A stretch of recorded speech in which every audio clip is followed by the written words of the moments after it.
Assalamualaikum warahmatullahi wabarakatuh. Halo anak-anak semuanya. Perkenalkan, nama Ibu Linka Rizky Magfira. Bagaimana kabarnya hari ini? Alhamdulillah, luar biasa. Allahu Akbar, tetap semangat. Ibu berharap kalian semua tetap sehat walafiat ya. Alhamdulillah, pada pertemuan kali ini kalian masih tetap semangat ya. Nah, pada pertemuan kali ini di sini Ibu akan menjelaskan tentang teknik vokal dan belajar vokal.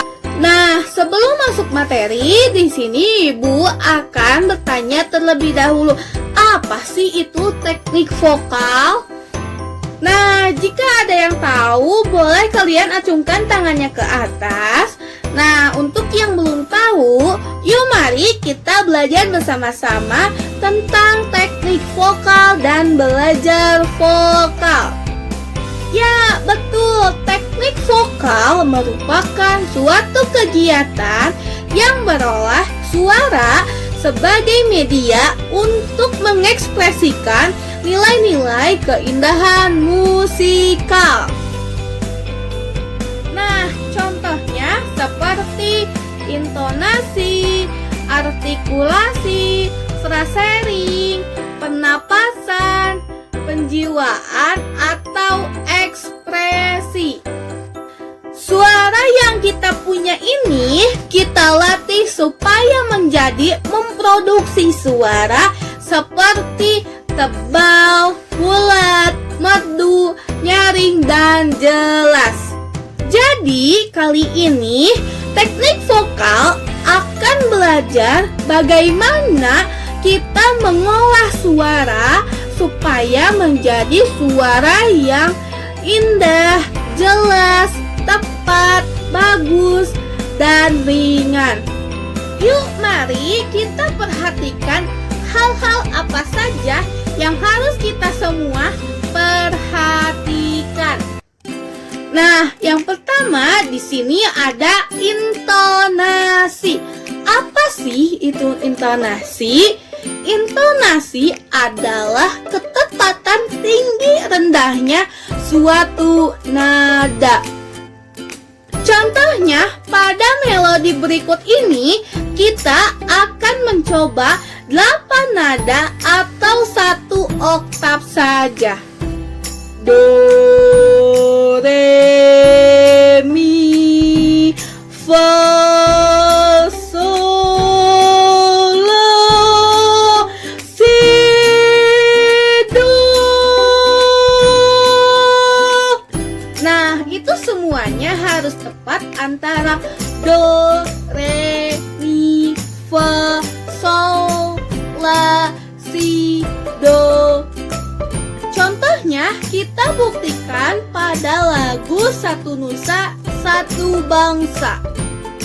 Satu nusa, satu bangsa, satu bahasa kita. Bukan kayak gini ya. Satu nusa, satu bangsa.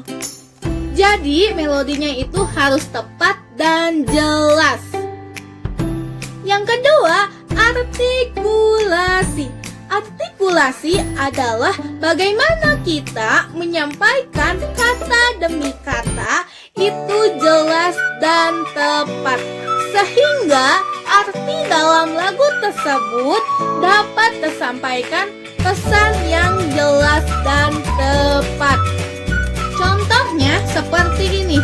Satu nusa, satu bangsa, satu bahasa kita. Jadi jelas, satu nusa, satu bangsa, satu bahasa kita. Bukan seperti ini ya. Satu nusa, satu bangsa, satu bahasa kita.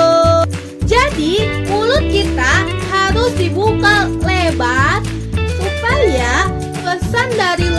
tersebut dapat tersampaikan dengan jelas dan tepat dan dibantu dengan ekspresi wajah kita dan tatapan mata yang tajam. Yang ketiga ada frasering. Frasering adalah pemenggalan kalimat dengan tepat seperti ketika kita bernyanyi, pesan yang kita sampaikan dapat tersampaikan dengan jelas dan tidak terputus-putus. Contohnya pada lagu Indonesia Pusaka.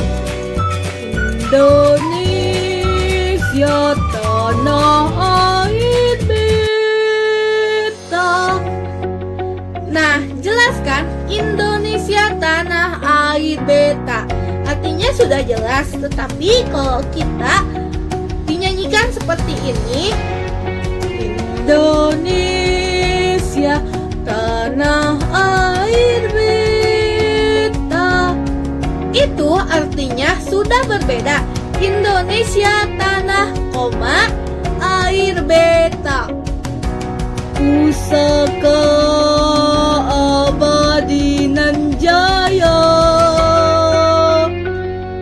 Indonesia sejak dulu kala.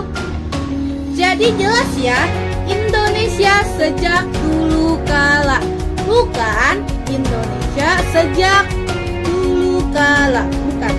Yang paling penting dalam bernyanyi itu kita harus sering berlatih, yaitu pernapasan.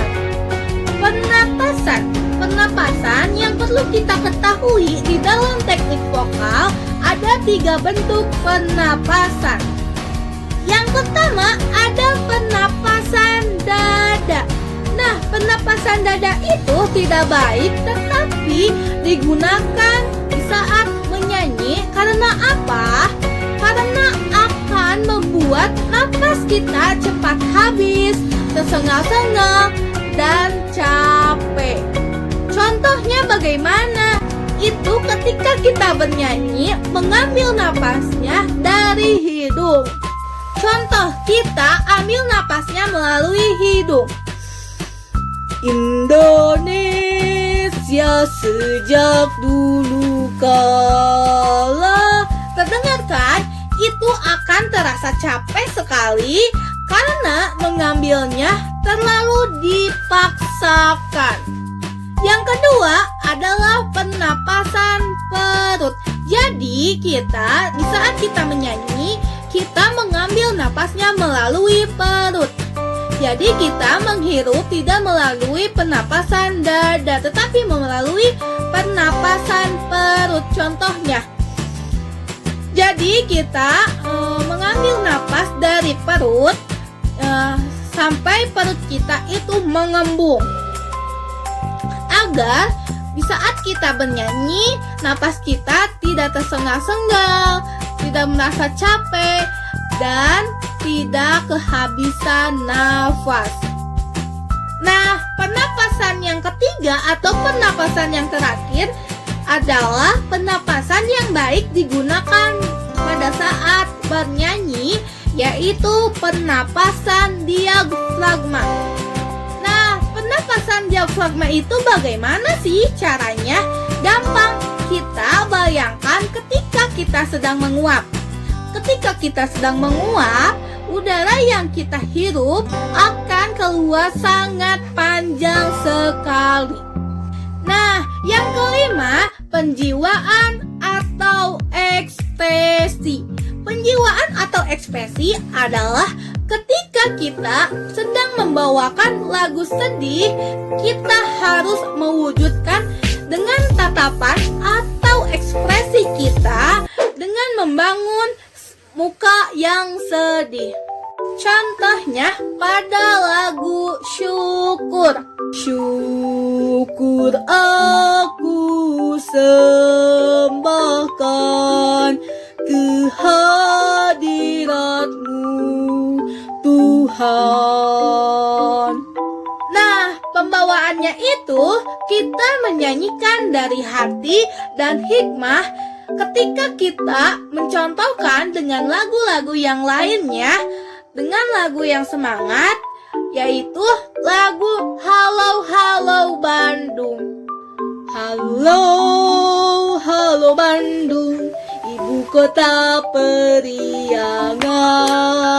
Halo, halo Bandung, kota kenang-kenangan. Sebagai semangat tersenyum, kita bisa memperhatikan ekspresi mata kita dan juga bisa menggambarkan lagu tersebut yang kita nyanyikan itu bernuansa minor atau sedih dan mayor atau senang.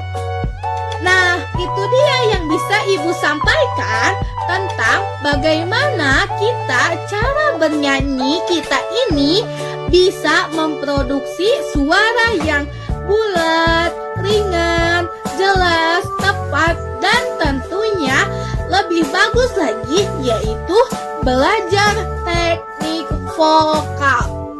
Nah, anak-anak, kalian bisa mempraktekkan ini di rumahnya masing-masing, bisa mencoba untuk menerapkan kepada lagu-lagu yang lain yang kalian sukai.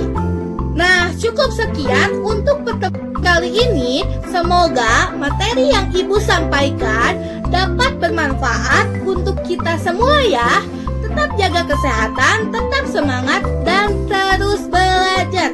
Sampai ketemu di minggu selanjutnya. Wassalamualaikum warahmatullahi